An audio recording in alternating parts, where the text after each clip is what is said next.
Hi. Come on, jump in. How's it going? Put my backpack? Yeah, I mean, you can put it here if you want.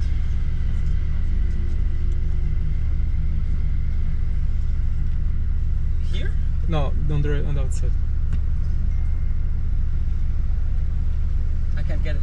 Inside the sculpted area, just find it. Ah. All right. Yeah, it's not a German classic car with a classic door handle. Awesome. Great. Nice to meet you. How are you doing? Good. I'm Aldo. Well, you speak a great English. Thank you very much. And you're extremely young. How old you are? 14. I turned 14 this year. Yeah. Jesus. And you're so popular already. A lot of work, yeah. Yeah, Time okay. work. That's the right mood. Shall I ask your parents to publish this video or what? I can ask my mom, and I think she'll be fine. Just joking. How you doing? You start the work early doing this, or is it like more like a hobby? It's a hobby. I did earn some money by now, but just by shootings. So sadly, Instagram doesn't have a monetization program yet. Yeah. And I don't think it's they're planning one. Other than for IGTV, but no one watches IGTV, so I don't get where they want to monetize it. Okay, true. Yeah. How about TikTok? Is it? I don't have TikTok. That's why I asked. Maybe it's a stupid question. I've made some TikToks. I've published some, but only of cars. And I had one that went not viral, but it had like 400,000 views. So I'm pretty happy with that. But I haven't posted in half a year, maybe. Just don't have any motivation to. Yeah, sure, because I guess that's not the only thing you do in your life. I mean, you might study or something. Right? Yeah. So what do you do normally? School starts on Monday, so that will... so holidays end. Yeah. And that will take the main part of my life. Yeah. Sure, and is this like just like a hobby, or you see yourself like the next Shmi or something like that? No, I'm not planning on doing YouTube videos or vlogging, but of course I'm happy to have like to be able to reach an audience with my photos. Yeah. Because I'm not doing it just to see, oh my god, I have 5,000 followers and wank myself, you know, on that. Sure. But to know that I can reach people with my content because it's fun to do. I love photography and I love cars, and combining that is a passion of mine.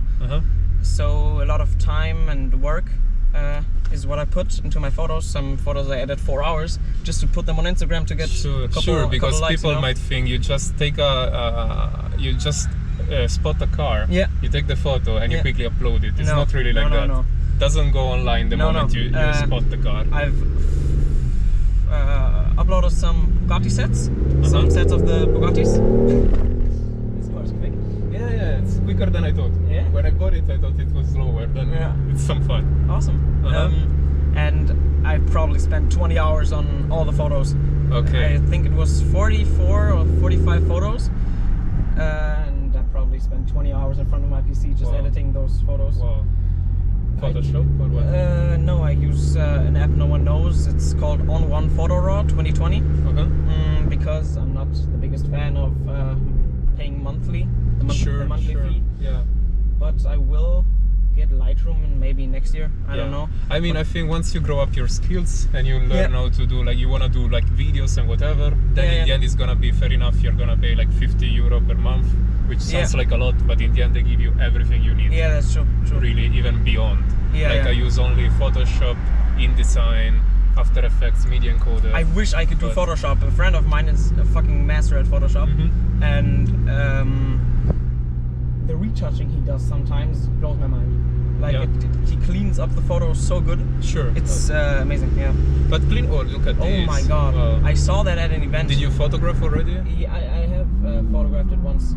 Okay. Turbo 2. Nice. A friend of mine, Alan, just redesigned the rest mode of such car. Do you follow the design world also, or you're more into just what's on the market? What do you mean? Like, you know, like there is a designer community, of course. So designers like me and many others, much better than me, they create the new cars. And so, you know, there are show cars coming out, concept cars coming out, and then there is a lot of gossip also what's gonna come out next. Of course, So I don't know if you just follow what's on the market, so what you find in front of yourself, or if you're tuning also into what's upcoming, you know? Like, do you mean if I like educate myself on what could be coming in the future? Or if you just follow the scene, I do. Yeah, I do a lot. Okay. Yeah, it's very interesting. I'm not the biggest fan of like car shows because I'm kind of sad that Geneva Motor Show is cancelled now. True. Have you ever been there? Yes. No, sadly not. I wanted to visit because it's awesome, and I have a friend of mine with a Corvette, and he does go there. He did go there every year, and he sits in some of the cars, and very awesome. I'd love to do that, but now it's cancelled. Yeah, it's cancelled and we don't forever. know if it will ever happen again. Yeah.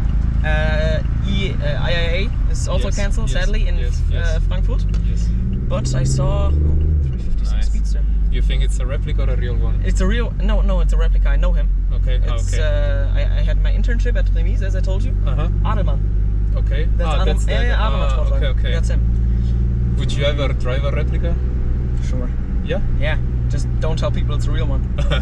It's the same with fashion. Wear fake Gucci, wear fake Louis Vuitton. Just don't go around and tell people that it's real. Okay. Because I think you don't have to brag with things you don't actually have, you know? Yeah, sure. Like, it's stupid to me. Yeah, they also do Bugatti's replica, like the Type 35. Yeah, okay, but I get that. I get that. But that's a real enthusiast car, and I don't think enthusiasts would go around and telling people their car is real. Because it's not a 30-year-old who buys those cars, it's a 75-year-old, you know? Yeah. Who just can't pay, I don't know, what's the value of those cars originally? Millions. Yeah. Like 2 or 3 million, I don't know. Yeah. For a real one, which is obviously no problem, because maybe not the best financial decision. Yeah, I think also many people buy the real one, but then they ask for a replica to look like their one, and they drive the replica. Yeah, that makes sense too. I get that though. Yeah. I get so why people do that. How long you've been doing this? I contacted you because you're apparently the more popular between the Carspotters. I don't know if I'm saying this right or wrong, but in Berlin I have the biggest following, but but are you all guys like a community, or you hate each other? There's always some people that aren't the most liked ones, let's say, but yeah, in general we like each other, and we tell each other where we see some things. Maybe when there's a special Ferrari at Grunewald. So you start running there? No.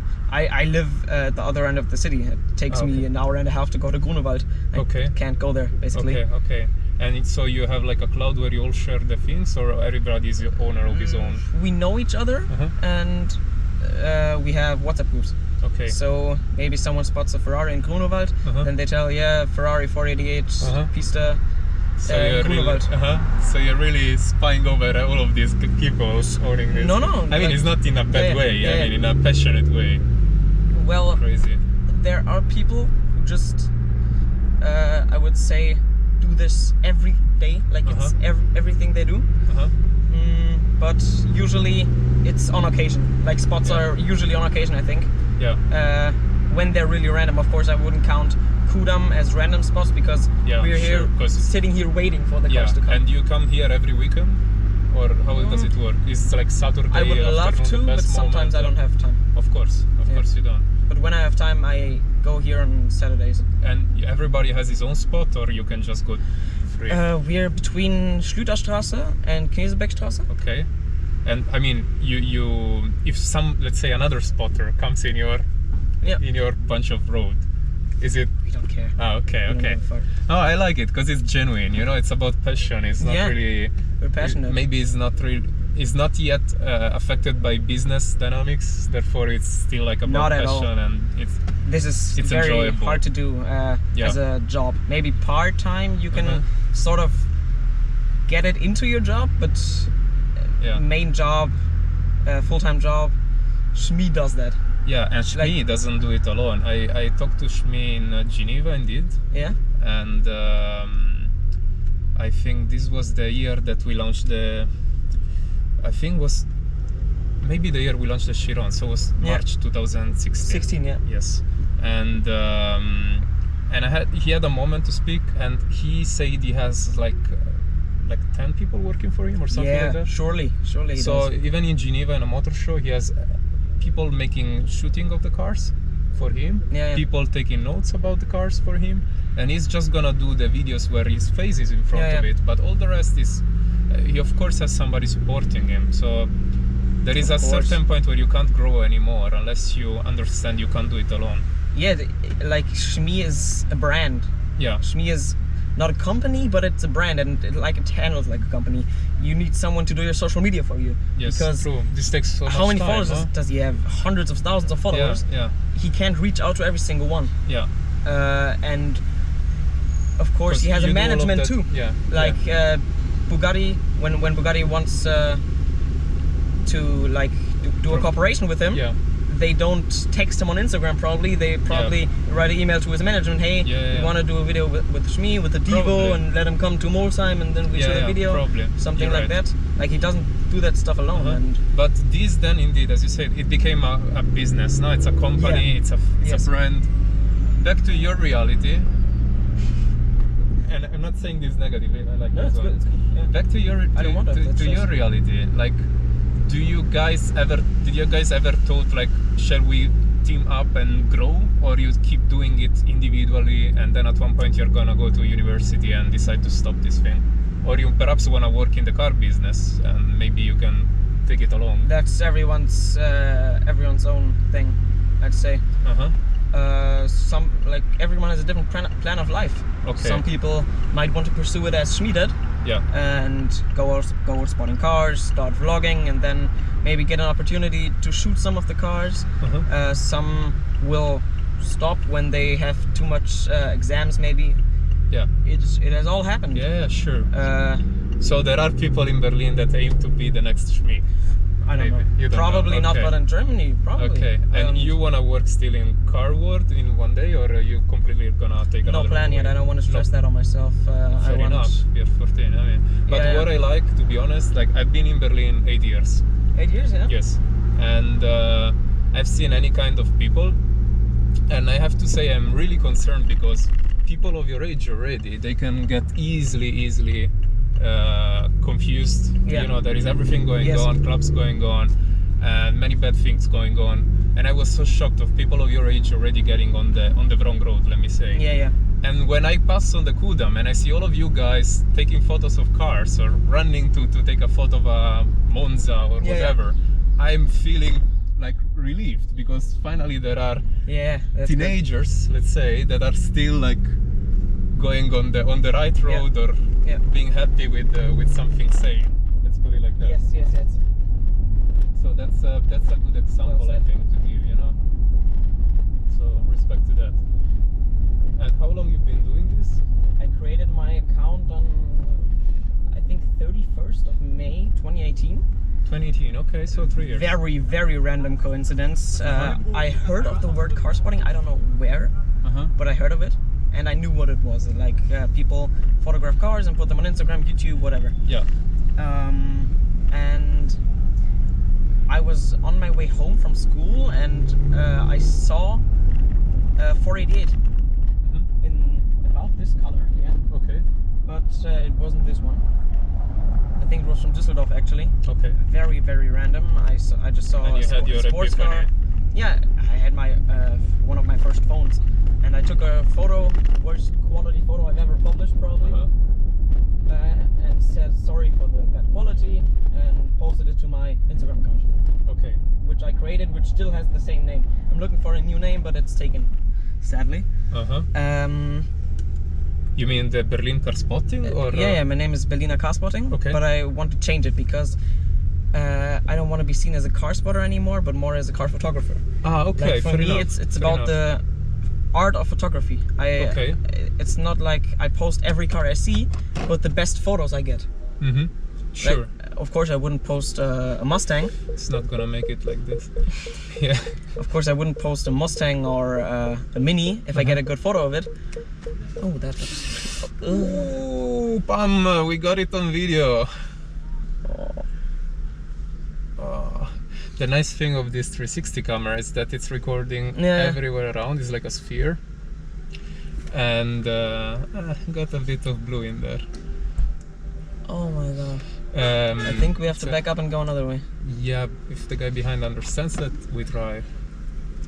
And so it's a 360 video, and people don't have to always look towards us, you know? Yeah. They can simply look around and look at the 488 or whatever, you know? You know what, if the guy behind understands, maybe we back up. Use your mirror. Oh my god. Anyway, I don't get it. It's like one of the most modern cars on the market. When it's car sharing, some people are not used to drive a different car every time, you know? Yeah, but like it has all the features. Like it has a backup camera, it probably has the sensors. Like how long have sensors been around? 2010? I don't know. Yeah. 2005 probably. Yeah. And I am very sure that car has those sensors. Yeah. And when it makes those sounds, you know you have to stop. Like, I tell you, Luis, you can't keep backing up. Everybody thinks he's perfect. I got this car. I went in the Kaufland parking garage, and I was that tight from scratching the wheel.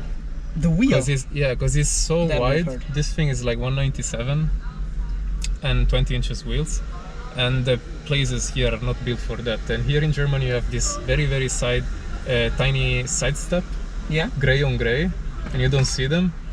So it doesn't matter now if it takes me half an hour to get out of it, but I'm gonna do it millimetrically, you know. Yeah, you don't want to stretch these cars.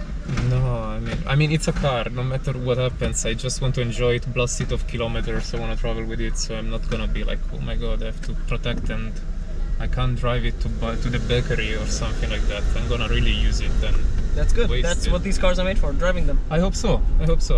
Let's see. Of course, I'm Italian. And I was thinking like maybe I should get a old second-hand Gallardo or something like that.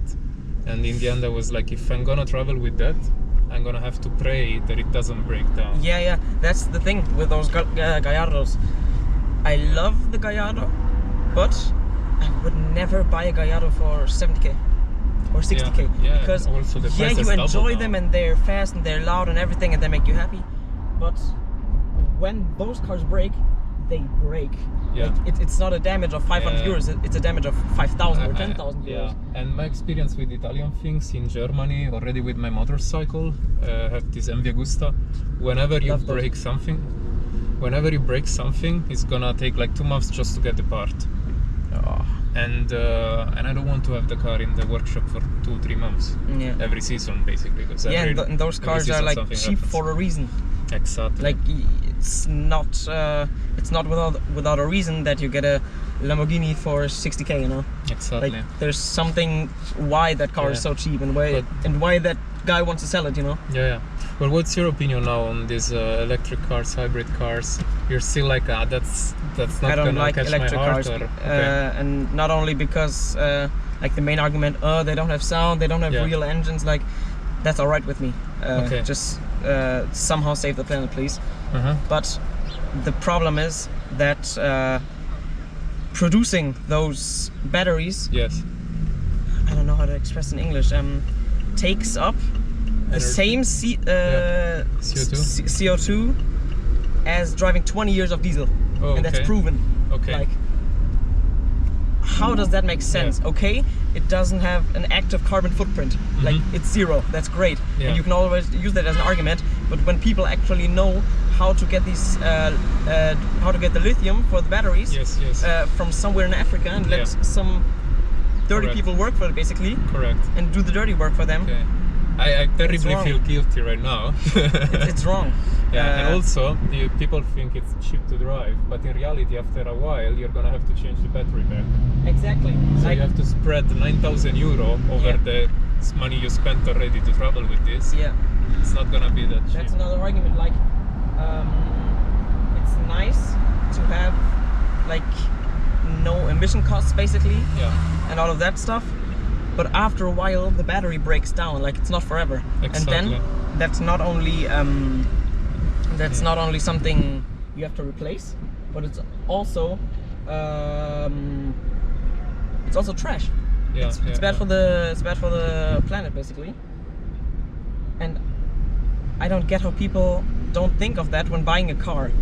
So from that perspective, like most people buy a car because they want to save the planet, but then when they know that they have the same carbon footprint as driving 20 years of diesel, and also the same carbon footprint, and also add to the carbon footprint when their battery gets thrown somewhere to Austria, where people don't know what to do with it. Like we stored those batteries and all the electric trash in Austria, but it's just stored there. It's not like it doesn't. No, interesting. It doesn't just disappear. It's still trash for the planet. Sure. And I think hybrid is better, but the main problem to me is why we do something to cars. Cars have like 4 to 5% of the international carbon footprint. Yeah, enough. This for sure. I agree with you. And when I hear of the politicians, okay, we want to make Berlin car free until 2030. I don't get it, because until 2030 maybe we have reduced 10% of the carbon footprint, but by 2040 or 2035 maybe, Europe wants to be wants to not have a positive carbon footprint, basically. So zero emissions until 2040. And until 2030 we have reduced the carbon footprint by 10%. That's nothing. We could have spent more money, like some of the tax money maybe, to into the, what's it called, the industry for animal food, because that is a very big part of the of the carbon footprint. The cows and the pigs and all of those animals farting, basically. Sure. So are you vegan or vegetarian in a way? Nothing of that. Nothing of that. But you would consume it responsibly, let's say. I plan on, I don't do it yet because I need the protein and the egg whites because I'm still growing up. But I think when you are maybe 30 years old, 40 years old, and you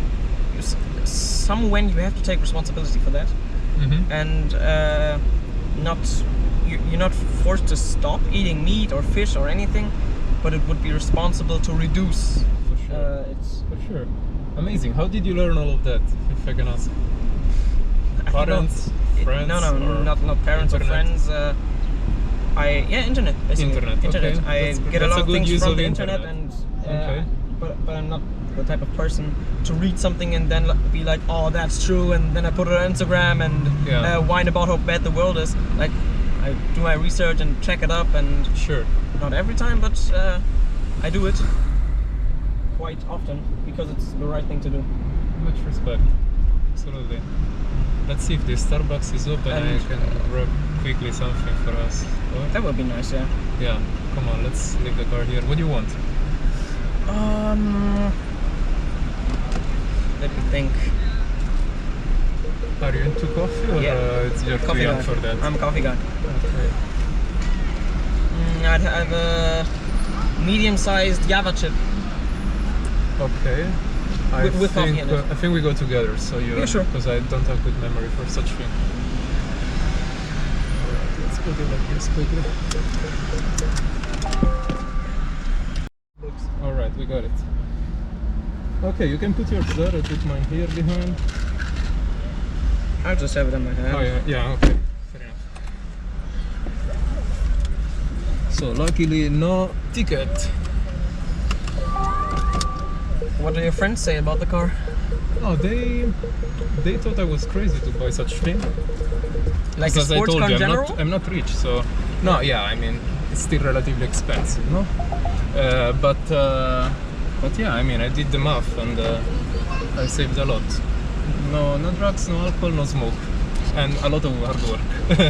And just the way to do it. Yes. And then I was like, look, that's my dream. I wanna see what it means to drive such car. And I want to learn about electrification and all of that, because it's gonna happen, we like it or not. Yeah, it is. So if you like it or not, it's gonna happen.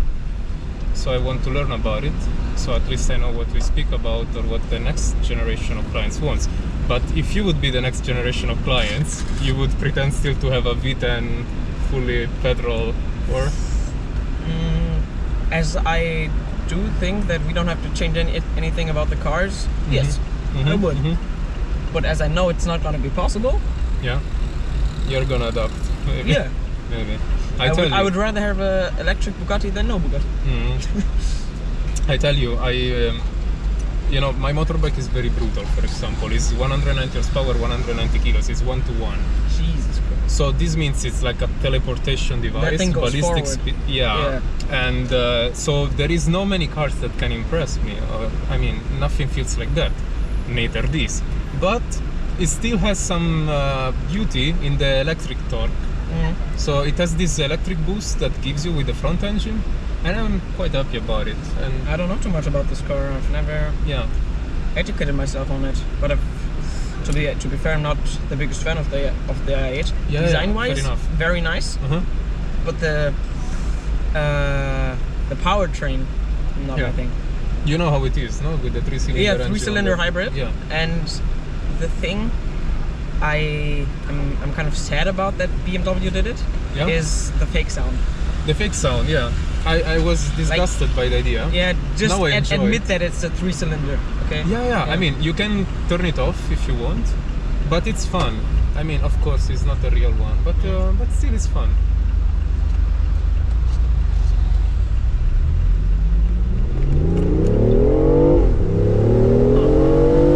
Doesn't sound too bad, come on. I know it's fake. It does sound nice, you know it's fake, but we enjoy it in a way. Yeah, of course. How many Turkish weddings you've seen while doing this? I can't count it. Have you ever more than 100 spotted some nice cars in a Turkish wedding? I've never spotted them, but I've seen them, yeah. I don't photograph them, but... So, when does the nice spot comes out? When it's a hyper rare car? Or it's an expensive car? Or what is really the pearl of your day? It depends on the spotter. Some people only spot classic cars here. Of course, when a Monza drives by, they photograph it, but their favorites are the classics. Like they would rather see a, I don't know, maybe 540k Autobahn Courier, a very old Mercedes-Benz, 3 of them produced. Then maybe, I don't know, Bugatti Divo. They would probably prefer it. Yeah. And I get why. Because you like the Divo? Yeah. Honest, come on, you yes, can I like it. I like it. I like the Divo. I like it a lot, but I don't know. The post I've seen from Bugatti, the last Divo now, and I don't feel like I've seen nearly 40 Divos on social media. Maybe 10, true. 20 maybe, but 40, no way.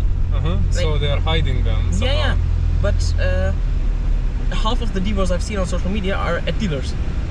Dealerships, Miller Motor Cars. I think Florida or New York, I don't know. Oh, I love this. See? Okay. I like the bloody red. It was actually a Ferrari Berlin's show car. Oh, okay. Someone seems to have bought it now from them. So I've never seen a Monza, so whenever you see the Monza, you have to text me because I need to see this car for real. Never been so lucky. You'll be so impressed. It's you like so it? much. I love it. So much road presence. It's easily one of the top 5 Ferraris ever made. I wish Bugatti would do such thing without windshield.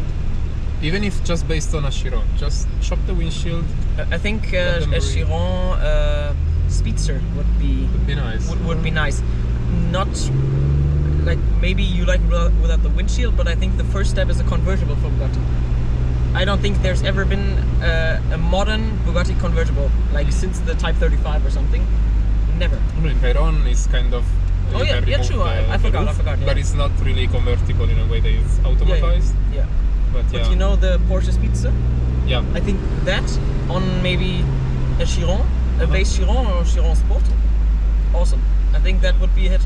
People would buy it, I think, Yeah, true. I mean, I love convertibles. For me, after trying convertibles, I would never buy a car with a roof.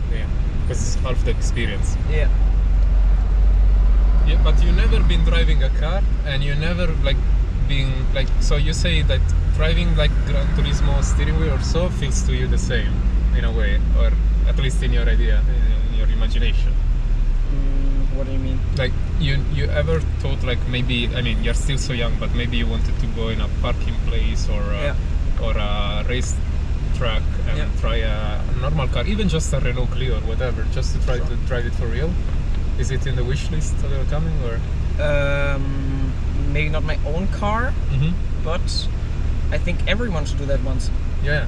Doesn't matter if you're if you have a Chiron Plus Sport, like a track beast. It doesn't matter if you have the Vision Gran Turismo. Yeah. No, you should try a normal car on the racetrack to see and to really enjoy what you have.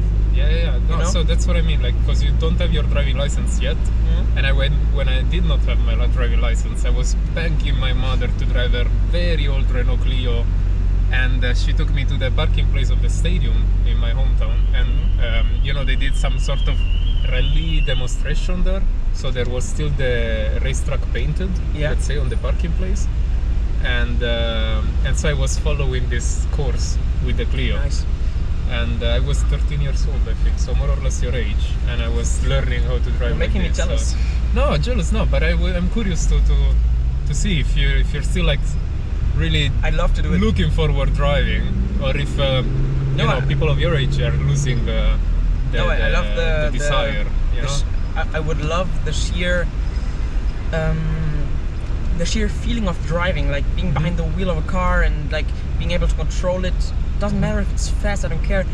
1500 horsepower or 15 horsepower. Yeah. Just get me behind the wheel of a car and get me a Bluetooth stereo and let me play my music and maybe driving to the sunset. I would love it. Of course, it would be nicer with the Bugatti than with the Ford car, but I think it would obviously saturate me. Yeah. No, but I think you'll be very happy when you start driving, because after watching so many cars every weekend, no matter what's the car, you're in power of the machine. Yeah, cars are a passion. Yeah. Oh, Maybach Zeppelin. I think it's a Zeppelin. I don't know. You need to take photos. If you see something, then you need to take photos. Like, if it's a Zeppelin, it's one of 100 cars ever made. Okay. Probably you know more about general car culture than I do, at least about exclusivity and things like that. Yeah, I'm educated on exclusivity, I'd say. Do you know the final edition of the i8? Ultimate Sophisto edition? What does it look like, other than the badge? Same color, like this, like the bronze finish. Yeah. And they made 200 of them. It has some plaques where it says Ultimate Sophisto edition. Which is like a big badge here, I think. Yeah, I think it's also on this. Okay. And maybe it has a badge here and in the like when you get in the car, like these footwells, I think it's called. Oh, okay. There's Ultimate Sophisto edition, I think, on it. Not much to pay extra. I think it has. No. It's just you pay for the name, you know. Like, yeah, you have an i8, but I have an i8 Ultimate Sophisto edition. Mine is better, but I pay like 60k more. It's like this guy going around with the Pirelli Aventador, and it was like what, cool. $500,000? No. 400,000? What is a Pirelli edition? I don't know, but probably 300k, 350k. Yeah, but it was a mainly athletes bought it. A lot of German footballers bought it. Yeah. And then the guy driving around here, he's a pro boxer, and he's won a world title in his category. Okay. So it was mainly a car athletes bought. Interesting. All around the world. So doing all of these photos, and also with your internship at the Classic Remise, maybe you got in touch with the owners of all of these crazy cars. Yeah.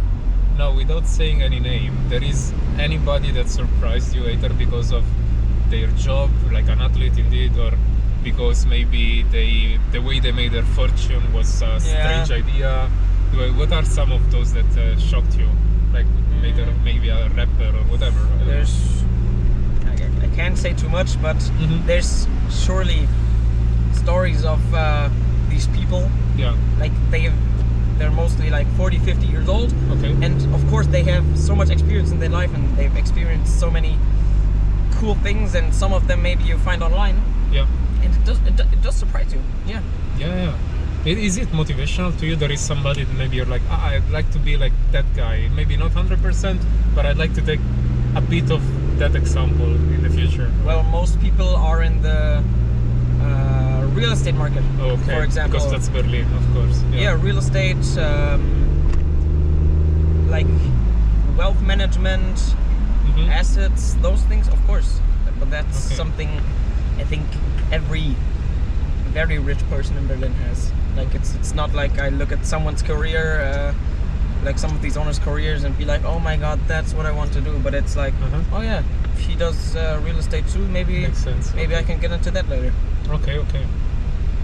It does give some insight to what these people do. And that insight maybe motivates you. Yeah, that's what I hope. You know, like when I see these videos on YouTube, like people stopping supercar owners asking what you do for a living, no? Because you're really curious if they got it from the parents or if they really work hard to get it. What did they do? And some have really crazy inventions. So how was the experience at the remise? Is finished already? Yeah, for a long time. Okay, so how long did it last? Like a few weeks? 1.5 months after finishing, I think. You worked with Evo, or what was the idea? So basically, we sold it as I did marketing for them, but I didn't like manage social media accounts or anything. I took photos for them. But fair enough. there obviously is you obviously have to write why I do that internship and what I do in the internship. You're happy about it? Very happy. It's an opportunity I'm very, very grateful for. It was amazing. Yeah, working with Evo and being there for 2 weeks every day, and usually when you're at remise, you're there maybe an hour and you look at all the cars, and like 70% of them know the cars there. True, but when I'm there 2 weeks in a row, every day, then I see so much more. Like I'm there every day 4 hours, maybe 3-4 hours, sometimes 6 hours, and I see so much stuff there that I wouldn't have seen if I wouldn't have been there so long and worked there basically. I'm very happy about it. I got some great shots and currently still working on them because it's hundreds of photos, and I edit all of them because they're gonna be used by the Classic Remise for the website, and I took photos of every single shop basically, and for every single shop there. And some of them want to work more with me. You know, a.k.a. engineering. No, not really. But I mean, indeed, it's great because you start doing some network. It's a Mercedes workshop. The last one after Mauro's. Okay. Exactly. They service like 300 SLs and just a lot of SLs in general. The old cars. Cool. And so they said, if we like the photos, we can work more with you. You did good to mix this thing, because now I did drink all the coffee and I have all the cream on top. See, I'm not the Starbucks generation and the mocha. I'm the Starbucks generation, but I'm not the Starbucks guy anymore. Okay. How did you learn to use this camera also? Was this self-taught? YouTube? Everything self-taught, Self-taught, so I always, when I get something, so when I buy something, maybe a new phone or a new camera, then I always look on YouTube and look all of the videos, look at the pros and the cons. Do I want this camera? Is worth this money? And how do I handle like the new features I haven't had in my old camera? And that's what I do every time. So I obviously know, like when I had the camera in hand, okay, I learned that from the video or that from the video. It's relatively complex. But it's self-taught, I've sometimes seen cars I would have wanted to have very good photos of, but the photos were shit. But now it's like, I got a solid photo when I want. And it always depends on my mood too and how creative I am that day. But I usually get good shots when I want them, So I don't have too many failed shots. The only time I have failed shots nowadays is when I mess up my settings, because I have manual settings, so I set the ISO myself, I set the shutter speed myself, I set the aperture myself. Yeah. And then eventually the Monza is gone and you lost. Yeah. No, I mean, like sometimes the image is way too bright. Yeah. Like sometimes I just have a white image because it's overexposed. Yeah. Or sometimes the image is way too dark and I can't recover it in my editing software. But that's the only times when I mess up my photos nowadays. But as I said, this took 2.5 years, and I've had many failures and many times that I was disappointed in not on my camera but on myself, because I take the photo and I control the camera. Sure. Because I would have wanted better photos but just didn't get them. But now I just learned it, and everything's self-taught. Yeah. Well done. There are car photographers that you follow on Instagram or so that you really like. Okay. Yeah, I am up to many of them. Yeah. There is a lady. She's a car photographer, and she's doing very well in Italy, especially. Her name's Leda, and so I met her in an event, and she was taking photos at this event, also of the Chiron that was there. Nice. And she worked with Lamborghini. She also took the photos of the Lambo of the police, the Huracan, and stuff like that.